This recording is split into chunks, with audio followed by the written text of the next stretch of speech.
तुम्हाला एक सांगतो, तुम्ही जर तसं करीत असले तर किंवा मग नळ्या काढलेल्या आहे ऊसाला. नळ्यानं पाणी देता कसं देता? का डायरेक्ट खोऱ्यानं बेरं देता? जर खोऱ्यानं बेरं देत असेल सरी पद्धत ऊसाला, तर मग ऊस ॲव्हरेज नाही देत.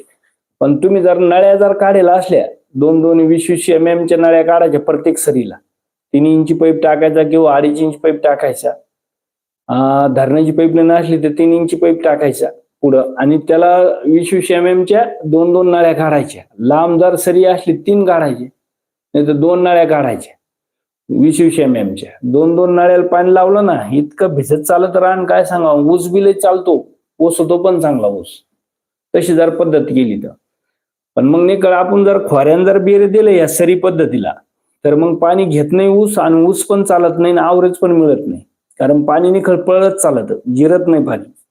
ताबडतोब भरतंय, पण मग ताबडतोब परत तुमचं ताणावर पण परत येतंय. असं होऊन जातं. तर त्याला ती पद्धत जर केली ना तुम्ही, तर ती कट पद्धत सारखीच होऊन जाते. वरचे वरमे आहे का पूर्ण थपथप होतात त्यानं. त्या नळ्यानं जर भिजलं तर. आणि ऊस बी पोसतो आणि वाढवतो पण चांगला. माझा अनुभव आहे तसा. आणि मी आपल्याकडे सगळी नळी पद्धत आहे, पण तरी काही